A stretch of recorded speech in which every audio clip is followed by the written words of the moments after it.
गरीब school student के घर आई अमीर सहेलियां। चंदापुर गांव में 3 पक्की सहेलियां रहती थीं, कविता, करीना और निशा। वह तीनों एक ही स्कूल में एक ही क्लास में पढ़ती थीं। छुट्टी के बाद वह तीनों एक साथ बाहर निकली। वह देखो, हमारे बर्गर वाले चाचा आ गए हैं। हमेशा बिल्कुल टाइम पे आते हैं। हमेशा की तरह वह तीनों बर्गर वाले के पास चली जाती हैं। बोल निशा, क्या खाएगी, बर्गर, मोमोज या पानी पूरी? इतने में थोड़ी दूर खड़ी एक लड़की बीच में बोल पड़ती है। अरे वे बेचारी क्या बताएगी, वो तो तुम दोनों के भरोसे ही बर्गर वाले ही ठेले के पास आ जाती है। अगर तुम दोनों अमीर सहेलियां उसकी जिंदगी में ना होती तो वो बर्गर की शक्ल भी नहीं देख पाती। इतना सुनते ही करीना और कविता मुस्कुराई और उसके पास चली गई। आप दोनों मेरे पास क्यों चली आई? जाओ जाओ, अपनी गरीब सहेली को बर्गर पिज्जा खिलाओ। उसके इतना बोलते ही करीना और कविता उसको मारना शुरू कर दिया। तूने ही कहा था ना कि हम दोनों अमीर हैं, इसी पैसे से अपना इलाज करवा लेना। उम्मीद से ज्यादा पैसे हैं। आज के बाद हमारी सहेली के खिलाफ जरा भी कुछ बोला ना तो इसका अंजाम इससे भी ज्यादा बुरा होगा। चल निशा, अब घर चलते हैं। वह तीनों सहेलियां वहां से चली गई। तभी चाचा ने उस लड़की से कहा, बिटिया, मुझे लगता है आज के बाद आप किसी भी गरीब का मजाक नहीं उड़ाओगी। तो इस तरह पूरे स्कूल में उन तीनों की दोस्ती की चर्चा होने लग गई। निशा गरीब जरूर थी, पर करीना और कविता ने उसको कभी भी इस बात की कमी नहीं होने दी।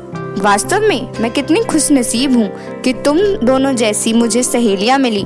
तुम दोनों इतनी ज्यादा अमीर हो, तुम दोनों के पिता की खुद की कंपनियां चलती हैं, फिर भी तुम दोनों मुझसे कितना प्यार करती हो। तुम दोनों तो बड़े और अमीरों वाले स्कूल में पढ़ने चाहिए।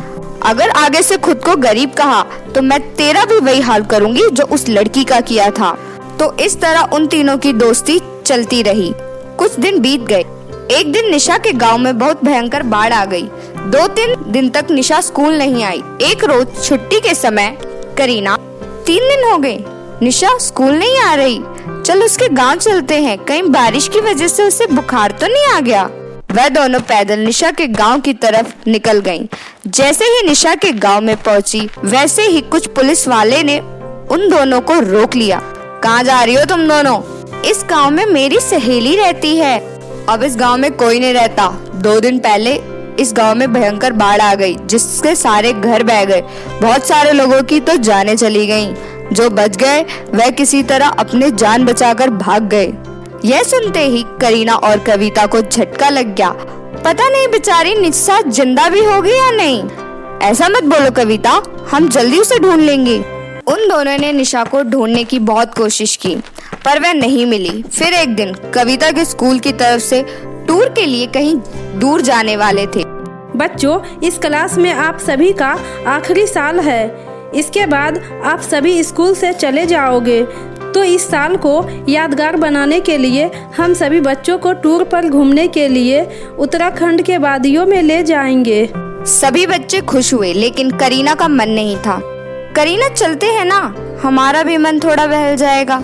कविता के जिद करने पर करीना मान गई। दोनों ने टूर वाली बात अपने पापा को बताई। तुम लोग इतनी दूर टूर पर जाओगे? मैं तुम्हें नहीं रोकूंगा।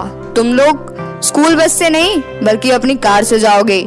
सूरज हर वक्त तुम्हारे साथ रहेगा। कविता, मैं तुम दोनों के साथ ही कार में जाऊंगी। Okay uncle. अगले दिन वो लोग उत्तराखंड के वादियों में पहुंच गए। करीना, वह देख, वो तो अपनी निशा लग रही है जो भीड़ में बकरी चरा रही है। वह दोनों उस लड़की के पास पहुंच गईं। वह कोई और नहीं, निशा ही थी। निशा को देखकर उन तीनों का गला भर आया। वह बहुत कुछ बोलना चाहती थी, पर उनकी आवाज नहीं निकली। पता है, हमने तुझे कहाँ कहाँ नहीं ढूंढा, अचानक से गायब हो गई।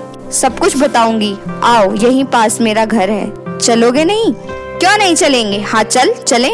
तीनों कार में बैठकर निशा के घर पहुंच गए। उसका घर कुछ खास नहीं था। निशा के माता पिता ने उस कार को खिड़की से ही देख लिया। कार को देखकर वो लोग डर गए। ये इतनी बड़ी कार हमारे घर की तरफ क्यों आ रही है? कहीं ये लोग बैंक से तो नहीं आ रहे? अगर हमने इनका लोन टाइम पर चुका दिया होता तो ये लोग हमारे घर नहीं आते। अब ये लोग हमारे घर का सारा सामान उठा के ले जाएंगे। निशा के पिता ये सब सोच ही रहे थे कि तभी करीना और कविता वहाँ पर आ गई। निशा भी साथ में ही थी। यह सब देखकर दोनों हैरान हो गए। करीना, कविता, बेटा आप दोनों यहाँ इतनी दूर? चाचा, आखिर ऊपर वाले ने आप दोनों से मिलवा ही दिया। आप लोग तो बिना बताए ही गायब हो गए। पापा ने भी आप लोगों को बहुत ढूंढा, लेकिन आप कहीं नहीं मिले। क्या बताऊं बिटिया, उस भयंकर बाढ़ ने पूरे गांव को ही उजाड़ कर रख दिया। बहुत लोग मारे गए। अपनी जान बचाकर हम किसी तरह सहारा ढूंढते फिराते उत्तराखंड में एक दोस्त ने मेरी पेट्रोल पंप पर नौकरी लगवा दी और फिर हम यहीं रहने लग गए। सही कहा आपने, ये दोनों बहुत बड़े घर की बेटियां हैं, फिर भी हमारे निशा से आज तक दोस्ती नहीं तोड़ी। अगर पूरा देश ऐसा ही हो जाए तो देश फिर महान बन जाएगा। अम्मा, तुम तो जानती ही हो, ये दोनों मेरे बचपन की सहेलियां हैं।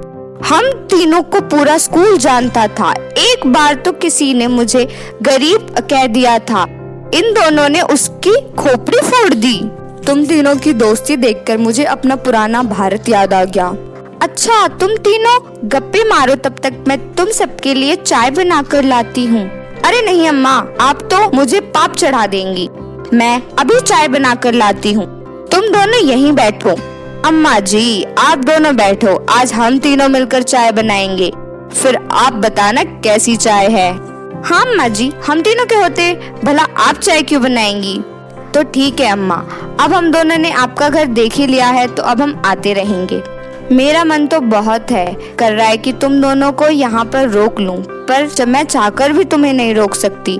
मेरे घर में ना अच्छा बेड है और ना ही अच्छा बिस्तर, नीचे जमीन पर गद्दा बिछाकर सोना होगा। तभी उसकी माँ ने कहा, अरे बेटा, रात होने वाली है, इतनी रात में कहाँ जाओगी? क्या निशा, मैंने सही कहा ना? अब निशा को मजबूरी में हाँ करना पड़ा। फिर दोनों ने अपने पिता को फोन कर दिया। यहाँ हमें निशा मिल गई। वे लोग जिद कर रहे हैं कि आज रात हम यहीं रुक जाए, तो क्या आज हम रात यहाँ रुक सकते हैं? ठीक है, रुक जाओ, मैं तुम्हारे प्रिंसिपल और पंकज से बात कर लेता हूँ। कल मैं भी आ रहा हूँ निशा बिटिया से मिलने। अगले दिन करीना के पिता भी आ गए। अरे, आप दूसरे पेट्रोल पंप पर काम करना छोड़ दीजिए, मैंने अपने गांव के पास ही पेट्रोल पंप खोला है। आप लोग वहीं वापस चलिए, क्योंकि वह पेट्रोल पंप आपको ही मैनेज करना है। तो कुछ महीनों बाद वह लोग अपने पुराने गांव वापस आ गए। निशा के पिता पेट्रोल पंप के मैनेजर बन गए, तो निशा की गरीबी भी खत्म हो गई और वह सब खुशी खुशी रहने लग गए।